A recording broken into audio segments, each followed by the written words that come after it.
Welcome to Welfare Hustings, everyone. Joe's first question that I sent him last night was, Joe, what do you think your biggest challenge is going to be next year, and how do you intend to tackle it? Well, first of all, can I say thanks, obviously, for everyone staying on after the Vice Senior Man's Hustings. It's so nice to see everyone here. And thanks for all the support everyone's given me this week. It's been really nice to get to chat to a lot of the freshers who I may not have spoken to, and a lot of the third and fourth years who are obviously quite busy working, but they were still good enough to take a bit of time out just to have a chat.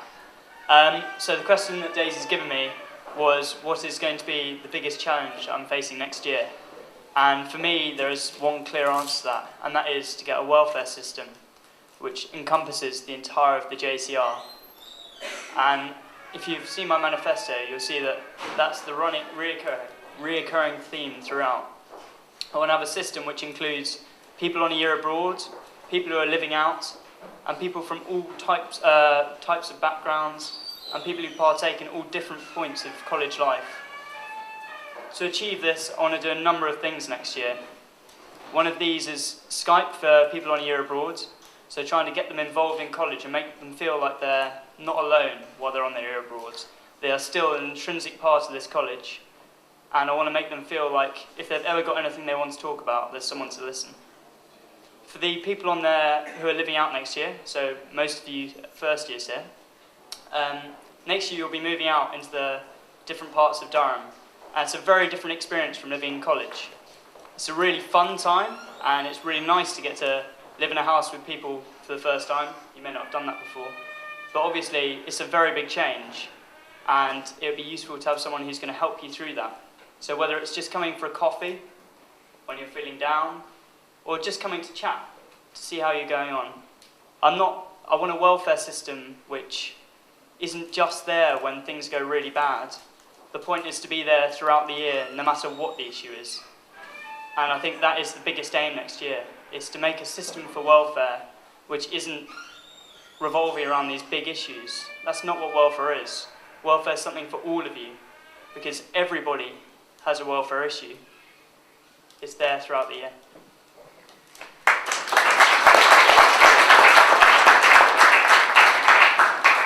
Okay, does anyone have any questions? Flick. College doesn't seem to know about the extent to which campaigns is a welfare role. How would you go about tackling this and raising that awareness?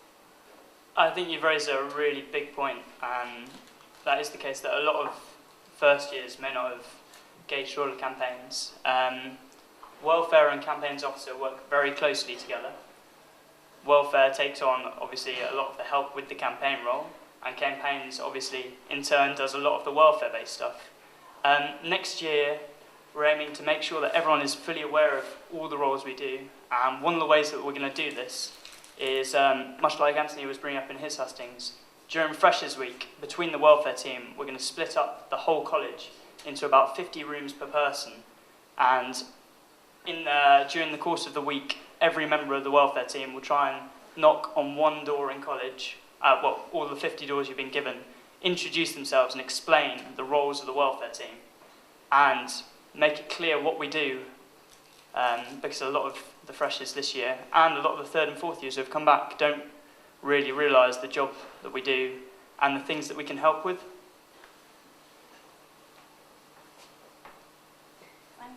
Where do you think where do you think we should draw the line between what the welfare team should be doing and what is actually needed, where you actually need professionals to come in? Where do you think that line is between what we can do as obviously a student body, as our peers, and what, where exactly when we need professionals to come in? I think you brought up one of the biggest points with welfare, and obviously with it being welfare, a lot of people never take that into account. And as a welfare team, it's very hard to get the balance between our own ability to deal with things and bearing in mind that we do need to get other people involved sometimes. The line is very blurred, and for some people it falls at different points. I think we've got to take into account what the person wants. So a lot of the time you'll find that people may have been to counselling and found it ineffective, or maybe worried about going to counselling. So our job, when it comes down to serious issues, is to try and persuade them to go to counselling, if that's what they need to do, and try and liaise with college office in order to make the right decisions. But like you were saying, I don't think there is any clear-cut line between where welfare ends and college begins, because even when someone is seeing a counsellor or having some other form of help, that doesn't mean that welfare no longer is part of the role. Welfare should be there throughout. It's just the different contexts and different layers that we take our role. Jenny? Confidentiality is a huge part of the welfare role and what the welfare team does. Have you ever had a big secret that you haven't kept? Yes.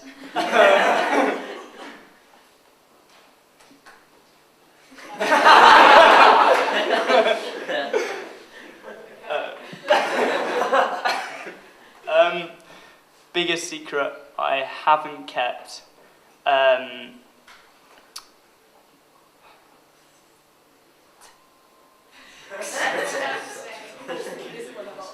Yeah, I'm not going to say again just because I don't want to break the confidentiality twice.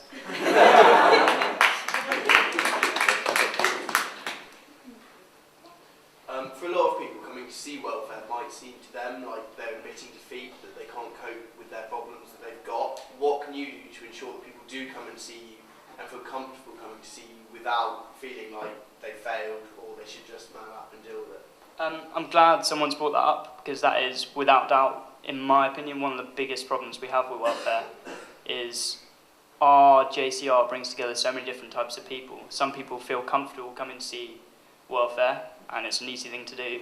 With other people, like you were saying, they feel like they're being defeated, and that's a really hard problem a lot of the time to deal with. The biggest way I want to get around that is by trying to make a welfare system which is more there reaching out to people. So instead of making them have to make the effort to come to you, which, like you were saying, it's quite hard for some people to do that. We want to go to them, and we want welfare to become something which isn't being defeated. It's something as simple as going for a drink with a friend. I don't need to be seen there as a welfare role. I could literally be coming for a chat. To achieve that next year, one of the big ways I want to do that is through this anonymous postbox system. This will basically work by having a box somewhere around the college and via the welfare phone for texting. And people can literally just say, I'd like to have a chat. Don't want to come to the welfare room. Can you come to me? So I could come to a room, I could go to a coffee shop, a bar, anywhere where they feel a bit more comfortable, because I think a big reason why a lot of people wouldn't come to welfare is because they feel that they'll be stigmatised as someone who's been to welfare and has issues. So to get around that, no one has to know that they've been to welfare. It's something that's more personal. Most of the questions and most of the attention on welfare officer seems quite rightly, obviously, to be focused on its pastoral area. But head of welfare also has a very important managerial role, and we haven't heard loads about that. So how do you think you would deal with the management aspect of the job as opposed to the pastoral care side of it? It's quite interesting. While I was doing the canvassing, that was one of the key issues I brought up, because I think a lot of people do forget that and it drifts into the background. But welfare obviously does take a key role in organising the open day and Freshers Week. In the sense of managerial role, I feel quite comfortable pulling together a team of people. Back in school, I ran the drama society, which brought together the whole sixth form drama team to go and work at primary school. And I'm also a tennis coach, so I'm used to getting people to do things. That sounds really bad. But in terms of the week itself, I've got a lot of ideas which I think I can add and help SLO out with coming up with new things to do. So a big thing which obviously brings together my job of helping to organise Freshers Week, yet at the same time trying to bring a welfare element, is activities in the evenings which aren't based around drinking. And I feel for me that was a big issue this year, is the only events that were non-alcohol based were film nights. And these nights started at midnight, when you're only going to be up if you've been drinking anyway. because there wasn't anything else for them to do. So it's trying to come up with new things that people can do, which are a bit more sociable as well. Things like poker evenings, where people can chat and get to know each other, or games nights. It's just trying to come up with different solutions and ways for people to get to know each other better without just sitting and watching a film. On the note of the film though, a big thing which I think would be quite nice next year is at the end of Freshers Week, a lot of people were saying they were just absolutely shattered and another night out wasn't what they wanted. So something as simple as doing a film night but on a grander scale, like in the Great Hall, where everyone can get together after a week of getting to know each other and, yeah, kind of have a final chat and get to know each other properly. Can you tell us something nice that you've done?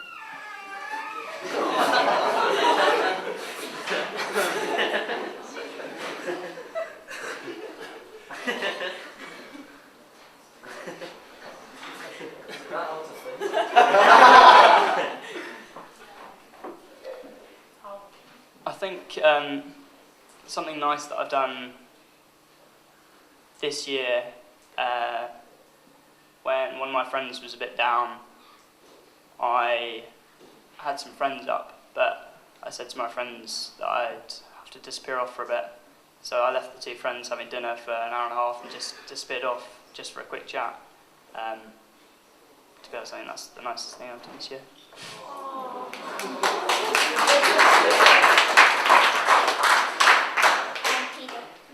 Could you explain your shirt-tie combo and relevance to the welfare role?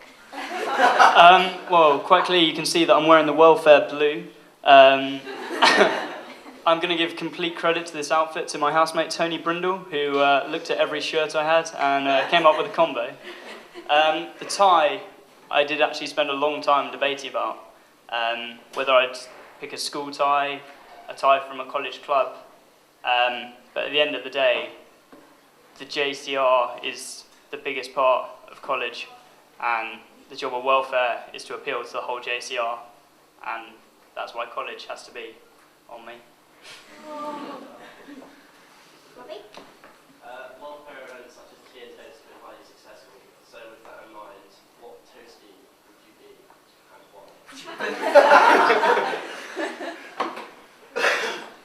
why?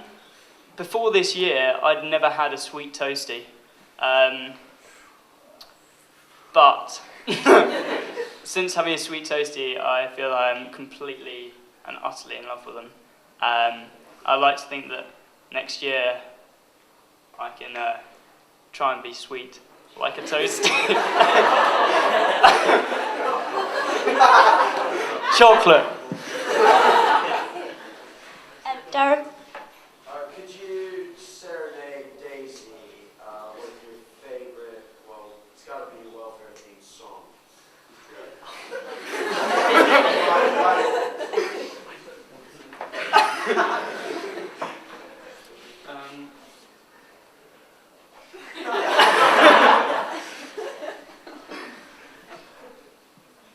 I'm not going to lie, I thought a lot about songs over the last week, and this song probably is less relevant. Actually, no, I don't think it is less relevant. I think over the last year that I've been working with Daisy, I didn't know her properly in Freshers, but over the last year you've been an absolutely amazing friend and a lovely person to work with. So that in mind, I have in fact forgotten the words, but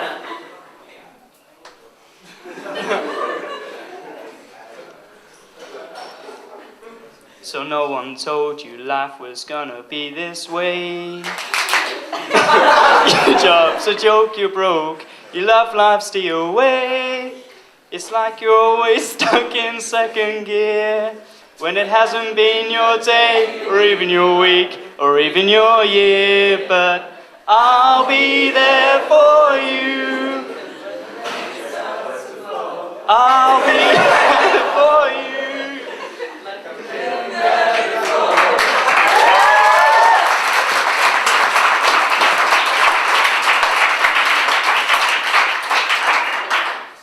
What's the nastiest thing you've ever done?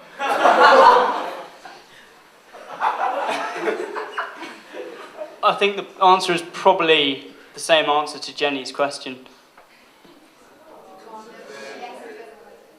No, the telling someone's secret. Any more questions? We might wrap it up there. I think one more. Do you think that if people are friends with people on the welfare team, they might feel more intimidated to go and talk to them with issues?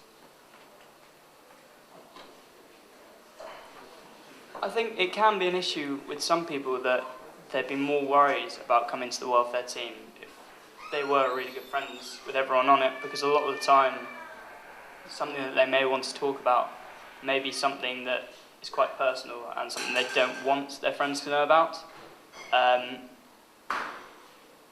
It's obviously a boundary that's hard to get by, but the aim to get around that is obviously through the selection of our welfare team next year, which this year's welfare team, head of welfare and campaigns officer, along with next year's head of welfare and campaigns officer, will be selecting.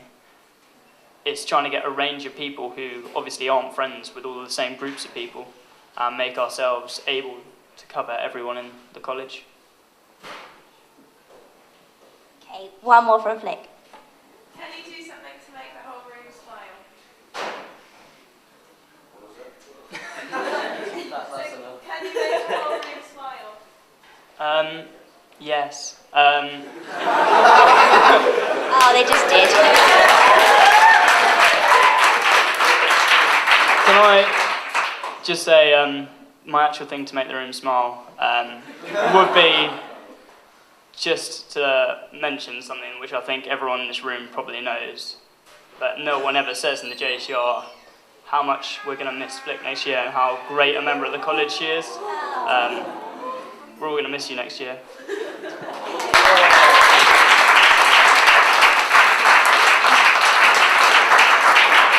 Okay, thanks very much for coming, guys, and voting opens later this evening. And thank you.